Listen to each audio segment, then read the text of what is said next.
ನಮಸ್ಕಾರ ಕರ್ನಾಟಕ. ಮತ್ತೆ ಸಾಲು ಪೊಲೀಸರು ಸಸ್ಪೆಂಡ್ ಆಗಿದ್ದಾರೆ.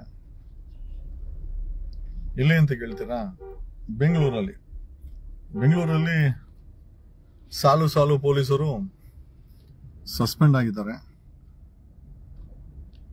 ಒಂದು ವರ್ತೂರು ಪೊಲೀಸು ಒಬ್ಬ ಹೆಣ್ಮಗಳನ್ನ ವರ್ತೂರು ಪೊಲೀಸವರು ಕ್ರೈಮ್ ಪೊಲೀಸ್ ಅಂತ ಹೇಳ್ಕೊಂತಾರೆ. ಇದು ಯಾವ ಕ್ರೈಮ್ ಪೊಲೀಸ್ ನೀವು ಇವರು ನಮ್ಗಂತೂ ಅರ್ಥ ಆಗಲ್ಲ. ಒಬ್ಬ ಮಹಿಳೆಯನ್ನ ಕಳ್ತನ ಕೇಸಲ್ಲಿ ಕರ್ಕೊಂಬಂದು ಆಕೆ ಮೇಲೆ FIR ಮಾಡಿದಿರ ಆಕೆಯನ್ನ ಅನಧಿಕೃತವಾಗಿ ಬಂಧನದಲ್ಲಿ ಇಟ್ಕೊಂತಾರೆ.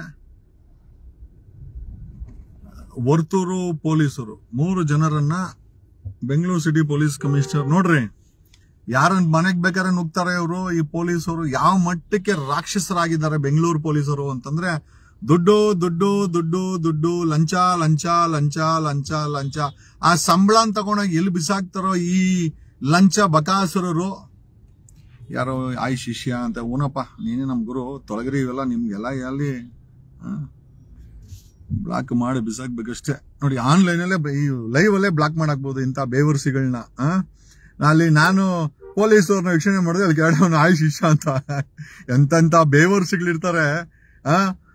ವ್ಯವಸ್ಥೆನ ಪ್ರಶ್ನೆ ಮಾಡಕ್ ಕೆಳಗಡೆ ಸೀಟ್ಸ್ ಇರಲ್ಲ. ನಾವೇನೋ ಲೈವ್ ಬಂದ್ರೆ ಆಯ್ ಶಿಷ್ಯ ಮಗ, ಅಯ್ಯೋ ಬೇವರ್ಸಿಗಳ. ಅಲ್ಲಿ ಸಾಯಕ್ಕೆ ಇಲ್ಲೇ ಬೇಕಾ ಫೇಸ್ಬುಕ್, ಬೇರೆ ಎಲ್ಲಾನು ಹೋಗಿ ಸಾಯಿರಿ, ಬೇಡ ಅಂತ ಹೇಳ್ತಾ ಇಲ್ಲ. What I am trying to talk ಅಂತಂದ್ರೆ, ವರ್ತೂರು ಪೊಲೀಸರು ಒಂದು ಹೆಣ್ಮಗಳನ್ನ ಕಳ್ತನ ಕೇಸಲ್ಲಿ ಕಳ್ತನ ಅಂತೇಳಿ ಕರ್ಕೊಂಡ್ಬಂದು ಆಕೆನ ಅನಧಿಕೃತವಾಗಿ ಸ್ಟೇಷನ್ ಅಲ್ಲಿ 4-5 ದಿವಸ ಮಡ್ಕೊಂಡು, ನೋಡಿ ಒಂದ್ ಅರ್ಥ ಮಾಡ್ಕೊಳ್ಬೇಕು. ಸ್ಟೇಷನ್ ಕರ್ಕೊಂಡ್ಬಂದ್ರೆ ಅದು ಹೆಣ್ಮಕ್ಳನ್ನ ಸ್ಟೇಷನ್ ಅಲ್ಲಿ 6 ಗಂಟೆ ಮೇಲೆ ಮಡ್ಕೊಳಂಗೆ ಇಲ್ಲ.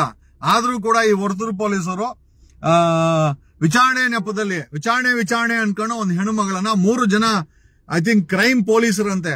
ಈ ಏನೋ ಮೇಲ್ ಪೊಲೀಸ್ ಅವ್ರಿಗೆ ಈ ಹೆಣ್ಣು ಮಗಳ ಹತ್ರ ಏನ್ ಕೆಲಸ? ಇವನ್ ವಿಚಾರಣೆ ಮಾಡಬೇಕು ಅಂತಂದ್ರೆ ಫಿಮೇಲ್ ಪೊಲೀಸ್ ಕಾನ್ಸ್ಟೇಬಲ್ಗಳನ್ನ ಇಟ್ಕೊಂಡು ವಿಚಾರಣೆ ಮಾಡಬೇಕು.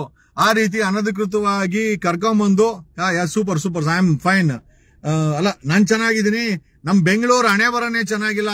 ಈ ಭ್ರಷ್ಟ ಪೊಲೀಸರು, ಈ ಲೂಟಿಕೋರ ಪೊಲೀಸ್ ಇಲಾಖೆ ಪ್ರತಿದಿನ ಸೀದಾ ಜಾಕೆ ಲೆಫ್ಟ್ ಪ್ರತಿದಿನ ಲಂಚ ಬಕಾಸುತನವನ್ನ ತೋರಿಸ್ತಾ ಇದ್ದಾರೆ. ಮೊದಲೇ ನೋಡಿದ್ರೆ ಸೂರ್ಯನಗರ ಇನ್ಸ್ಪೆಕ್ಟ್ರು 2 kg ಚಿನ್ನನ ಹೆಂಡತಿಗೆ ಒಡವೆ ಮಾಡ್ಕೊಡೋದ್ರಲ್ಲಿ ಸಿಕ್ಕಾಕೊಂಡು ಬರೀ suspend, no FIR, no arrest. Chamarajpet Manja ವರ್ಷಾನ್ಗಟ್ಲೆಯಿಂದ ಗಾಂಜಾ ಡ್ರಗ್ಸ್ ದಂಧೆ ಮಾಡ್ತಾ ಇದ್ದ. 11 ಜನ ಪೊಲೀಸರು ಸಸ್ಪೆಂಡ್ ಆದ್ರು, no arrest, no FIR, no ಜೈಲು. ಈಗ ಆಮೇಲೆ ಇವನು ಅಲ್ಸೂರ್ಗೇಟೋನು ಮತ್ತೆ ಕೋರಮಂಗಲದವನು ತಿಂಗಳಿಗೆ 1 ಕೋಟಿ. ಈಗ ಅದಾಗಿದ್ದ ತಕ್ಷಣ ಕೊಡಗೇಲಿ ಮುತ್ತುದು ರಿಯಲ್ ಎಸ್ಟೇಟ್ ಅವನ ಮೇಲೆ ಎನ್ಕ್ವೈರಿ ಮಾಡಿ ಹಂಗೆ ಮುಚ್ಚಾಕಿದ್ರು. ಆಮೇಲೆ ಹಂಗೆ ಬರ್ತಾ RR DJ ಹಳ್ಳಿ ಇನ್ಸ್ಪೆಕ್ಟರ್ ಸುನೀಲ ಲಾಡಿ ಬಿಚ್ಚಿ ತಗಲಾಕಂಡ ಸುನೀಲ. ಈಗ ಹೊಸದಾಗಿ ವರ್ತೂರು ಪೊಲೀಸವರು 3 ಜನ ಕ್ರೈಮ್ ಪೊಲೀಸವರು ಒಂದು ಹೆಣ್ಣುಮಗಳನ್ನ ವಿಚಾರಣೆ ಹೆಸರಲ್ಲಿ ಕರ್ಕೊಂಬಂದು ಕಳ್ತನ ಮಾಡಿತ್ತು ಅಂತಂದ್ರೆ ಎಷ್ಟು ದಿನ ಬೇಕು ವಿಚಾರಣೆ ಮಾಡಕ್ಕೆ? ಅನಧಿಕೃತವಾಗಿ ಆ ಹೆಣ್ಣು ಮಗಳನ್ನ ಅಲ್ಲಿ ಮಡ್ಕೊಂಡಂತ ಆರೋಪದ ಮೇಲೆ 3 ಜನ ವರ್ತೂರು ಪೊಲೀಸವ್ರನ್ನ ಸಸ್ಪೆಂಡ್ ಆಗಿದ್ದಾರೆ. ಬರೀ ವರ್ತೂರು ಒಂದೇ ಅಂತಲ್ಲ, ಬೆಳಂದೂರು ಪೊಲೀಸ್ ಇನ್ಸ್ಪೆಕ್ಟರ್ ಸಹ ಸಸ್ಪೆಂಡ್ ಆಗಿದ್ದಾನೆ. Bellandur police inspector Bellandur inspector Ramesh ರೊಟ್ಟಿ ಸಸ್ಪೆಂಡ್ ಆಗಿದ್ದಾನೆ. ಏನಕ್ಕೆ ಅಂತ ಕೇಳ್ತೀರಾ? ಯಾರೋ ಸತ್ತೋಗಿದ್ರೆ UDR ಅನ್ಯಾಚುರಲ್ ಡೆತ್ ಆಗಿತ್ತು ಅಂತಂದ್ರೆ ಆ ಅನ್ಯಾಚುರಲ್ UDR ರಿಪೋರ್ಟ್ ಕೊಡಕ್ಕೆ ಸತ್ತ ಹೆಣದಲ್ಲೂ ಕೂಡ ಲಂಚ ಕೇಳುವಂತ ರಾಕ್ಷಸ ಮಟ್ಟಕ್ಕೆ ಬೆಂಗಳೂರು ಪೊಲೀಸರು ಹೋಗಿದ್ದಾರೆ ಅಂತಂದ್ರೆ ನಿಜವಾಗ್ಲೂ ನಾವು ಯಾವ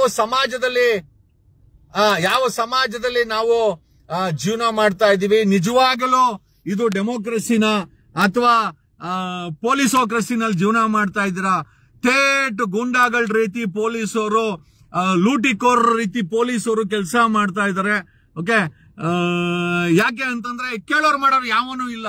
ಈಗ ಬಿಜೆಪಿಯವರು ಇದ್ದಾಗ ಕಾಂಗ್ರೆಸ್ ಅವರು ನಾವು ತುಂಬಾ ತುಂಬಾ ತುಂಬಾ ಒಳ್ಳೆಯವರು ಅಂತಂದ್ರು. ಕಾಂಗ್ರೆಸ್ ಅವರಿಗೆ ವೋಟ್ ಹಾಕಿರಿ 2023ಕ್ಕೆ ಇಡೀ ವ್ಯವಸ್ಥೆನ ಕುಲ್ಗೆಡ್ಸಿಡ್ಸಿದ್ದಾರೆ. ಇಡೀ ವ್ಯವಸ್ಥೆ ಕುಲುಗೆಟ್ಟೋಗಿದೆ. ಸ್ಟೇಷನ್ಗವ್ರೆ ಲಂಚ, ಮುನ್ಸಿಪಾಲಿಟಿಗವ್ರೆ ಲಂಚ, ಬಸ್ ಸರ್ಟಿಫಿಕೇಟ್ ಲಂಚ, ಡೆತ್ ಸರ್ಟಿಫಿಕೇಟ್ಗೆ ಲಂಚ, ಪ್ಲಾನ್ ಅಪ್ರೂವಲ್ಗೆ ಲಂಚ, ಡಿಎಲ್ಗೆ ಲಂಚ, ಟ್ರಾಫಿಕ್ ಅನ್ನು ಅಡ್ಡ ಹಾಕ್ರೆ ಲಂಚ, RTO ಅನ್ನು ಡಾಕ್ಯುಮೆಂಟ್ಸ್ ಚೆಕ್ ಮಾಡಿದ್ರೆ ಲಂಚ, ಲಂಚ ಲಂಚ ಲಂಚ ಲಂಚ ಬಿಟ್ರೆ ಎಲ್ಲ ಕಡೆ ಮುಗಿಲ ಮಲ್ಲಿಗೆ. ಬೆಂಗಳೂರು ಅಷ್ಟೇ ಅಲ್ಲ ಸರ್, ಎಲ್ಲಾ ಜಿಲ್ಲೆಗಳಲ್ಲೂ ಪೊಲೀಸರದು ಬರೀ ಇದೆ ದರ್ಪಾನೆ.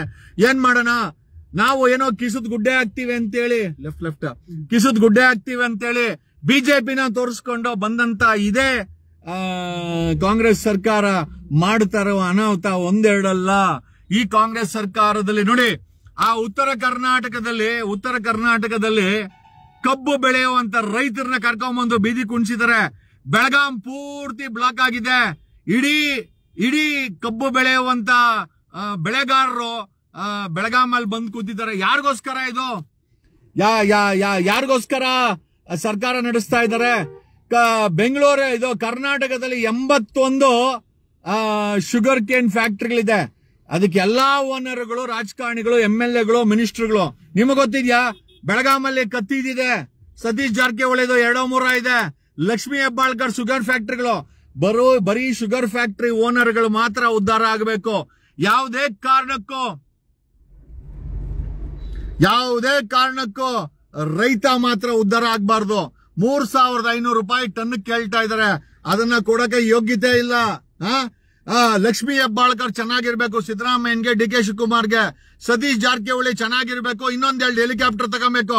ರೈತನಿಗೆ ಇವ್ರು ಮಾಡ್ತಾ ಇರೋದೇನು ಅಂತಂದ್ರೆ, ಅಲ್ಲ ರೀ, 3,500 ರೂಪಾಯಿಗೆ ಕಬ್ಬಗ್ ಬೆಲೆ ಕೊಡಿ ಅಂದ್ರೆ 2,700, 600 ಅವ್ರು ಹಾಕಿರೋ ಖರ್ಚು ಬರಲ್ಲ.